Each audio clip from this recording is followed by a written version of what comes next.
let me just share something with y'all real quick. And this is no shade, no tea. This is not a bashing session. This is not me telling anybody what they can and can't do. This is just my observation, my history class, if you want to call it that, my gathering of information and different situations to where it causes for somebody to speak on, because most people don't speak on this type of thing. So I had a situation recently happen to me, and it was expected but unexpected, and it kind of brought up some things from my past, and it kind of made me reflect. It almost was a trigger. I can't say it almost was a trigger. And it just kind of brought me back to a place of something that I used to remember happening to me or just going on in my life. And I had to really think about that thing, because usually, most of the time when we go through things, we need to vent, we need to talk to somebody, we need to tell them how they did us wrong, we need to tell them how we feel, like we need to do all of this stuff, right? But the situation is not something new, right? We've all been through stuff, and we've been through, some of us, some of the same things over and over, right? And you would say to yourself like, this person or this situation, like every single time, it always turns out the same way. And a lot of situations are different, but I'm speaking of people in this situation. And sometimes when people feel like they have the right to do something, that empowers them to do whatever it is that they feel like they have the right to do, whether that's right or wrong. So if they feel like they have the right to get revenge or to do something to you because they feel like you've done something to them, then that is what I mean by saying when someone says or feels like they have the right to do something, right?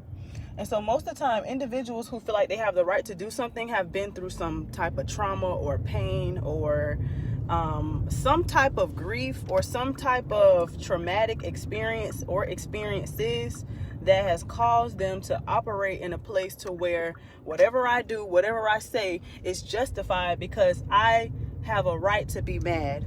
I have a right to be upset about what happened to me when I was 5 years old. I have a right to be upset because of how things turned out in my life. I have a right. Well, we all got rights. We all got a right to do or say something. We all grown, okay? We all do what we want, say what we want, and go forth. And that's the backwards mindset, because just because we have the right to do something, that doesn't mean we should do it. And you have to have emotional intelligence to deal with situations and with people like that. I just recently posted on my blog about emotional intelligence and how people lack that nowadays, because we operate from pain, and instead of responding in a mature manner and a respectful way, we choose to tell it how it is, or we choose to go off, or we choose to talk about the person, or we choose to go and slander the person's name to every person around us, because we want everybody to feel our pain. We want everybody to experience and to feel what we feel and to understand us. That's the word I'm looking for.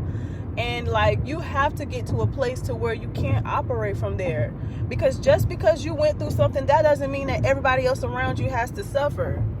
Just because you went through pain and suffering and you had to go through situations and trials, guess what? Everybody does. And I'm not trying to sound harsh or mean, and I'm not trying to be that person that's not, what's the word I'm looking for? I'm not trying to be that person that's not sympathetic. But when it comes to a point of your responses and your actions are causing others to be hurt or to be just in a weird place with you, if you're putting people in a place to where they have to defend themselves all the time, or you're always accusing them, or you feel like you need to tell them how you feel, and you need to because it's your right. Like, listen, we have a right to do all things, but guess what? Some things we don't have the right to do or say when we say we're children of God. We can't go around cussing people out because somebody did something to us. We can't go flicking people off when we driving. And like, even with family, like, family's supposed to be a unit. Family's supposed to be, okay, we're leaning on one another. We're a community. We're going to help one another. But sometimes, even with family, like, Sometimes family don't even want to see you good. Sometimes family are the ones hurting you and causing the pain. But guess what? If you have emotional intelligence, stuff like that will not linger on. Yes, you're human, so when stuff happens, you're gonna be upset. You're gonna be mad, sad. You're gonna cry. I'm not telling you it's just supposed to be peaches and cream and everybody's just supposed to treat you right. Excuse me. We know everybody's supposed to treat each other with kindness and respect, but some people just did not get that, or they did, but along the way, they went through some things to cause them to operate out of their pain. And so when you have emotional intelligence, you can deal with situations differently because you know this person don't really hate me. This person, like, yes, their actions are showing that, but it's deeper because they're not acting out because of what I did. I left the plate on the table. Okay, I'll go pick it up. There's no reason for you to get mad and start an argument, but the trouble comes in and the depth comes in. Why are they reacting this way? Why are they responding in such a ignorant or rude or condescending way? Okay, if they grew up with rude and condescending parents, or a guardian who was controlling or manipulating, or a guardian who tried to win their child's love by buying them things, those are the type of people who have experienced pain, and so they will feel entitled to what they do and what they're saying to others and how they're making other people feel, and they won't even care about how they're making the other person feel or making other people feel because they're so wrapped up in their pain. And a lot of times these individuals are also selfish, because if you're so wrapped up in your pain and you so wrapped up in what happened to you 20 years ago, 30 years ago, 5 years ago, you can't move, you can't grow. And so every day you wake up, you're allowing yourself to be reminded of all the pain and suffering. And so you tell yourself, okay, if I got to deal with this pain, I ain't finna deal with it by myself. I'm going to treat everybody around me the same way that I got treated, because I need them to know that I'm strong and I'm trying to prove myself, and I need to let it be known because I have a right. When you in that spirit and when you operating from that pain, y'all, I'm telling you, it leads to nowhere good. And I don't want to listen. I tell it how it is, and I'm real when I speak. Those type of people, so sad to say, are the ones that end up old and alone. And I'm not even talking about like unmarried and single. I'm just talking about period in general. Because if you can't love the next person, if you can't be forgiving, if you can't let go of the past and grow and heal, especially with friendships and family, that's what I'm honing on in right now. If you can't do that, you carrying that trauma, you trying to pass that trauma on to your friends, to your family, and it's toxic. It's toxic. One little bit can ruin the whole thing. That's what the Bible say. Leaven it. Leaven? I can't think of the verse. I know what I'm trying to say though. But that's what it say in the Bible. One experienced painful person being in your life can cause you to miss your blessing because you want to prove yourself, or you want to speak up or speak out to this person who's operating from pain. But had you learned emotional intelligence, and had you learned how this person moves, and you've seen them do this behavior before, you could handle the situation way differently. And once the situation has occurred, you can take it to God and say, hey, look, Lord Jesus, this thing has got me in a place of such and such, and I'm feeling this type of way, and I want to say this, but literally as you talk it out and as you talk to God about it, it's going to make no sense of what you want to do, because your mind going to be so filled, it's going to be racing with thousands of thoughts. It's going to be racing with memories, feelings, emotions, tears.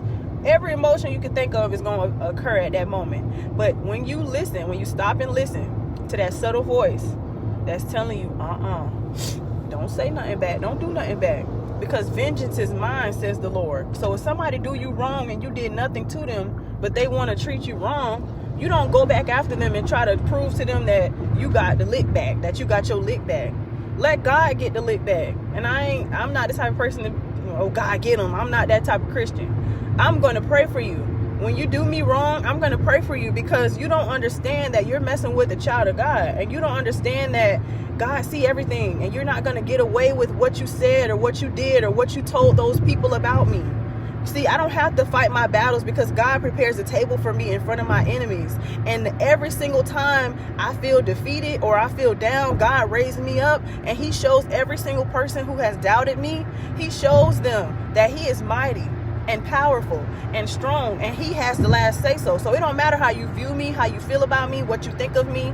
God sees me as his own. He has made me fearfully and wonderfully. And you want to know why I have such a confidence in this? Because I tell myself these things every single day, no matter what I feel or what I'm going through. And when you get to a place where you understand that, and you can tell yourself that, and you got emotional intelligence, man, you got a superpower. You got a superpower, because the number one thing that people want you to do is get out of character. Number one thing people want to do is steal your peace, steal your joy. They want to see you down. They want to see when you're going through something. They want to see how you react. Some people get joy out of that. Other people, they are remorseful, or, they can relate. They feel bad or whatever the case may be. But some people literally, because of their pain and trauma, they happy that you crying, that you going through, that you dealing with what you dealing with. And that's a whole nother thing, especially when you have these type of people around you who want to see you do bad, or they don't want to see good, but they always hovering over you. They always around you. They always want to get in your business and want to know what you got going on. You need to watch those type of people also, because those are monitoring spirits, okay? Type of people who just want to get your business, and they want to spread drama. Most of the time they want to just be dramaed out. And you got to watch them people, because they will drain you of your peace and your joy as well. And they will test you to see how emotionally intelligent you are. If they feel like they can call you whenever, or they feel like they can ask you any type of out of the blue question that's rude or stepping out of line, they're going to do it. They're going to see how you're going to respond.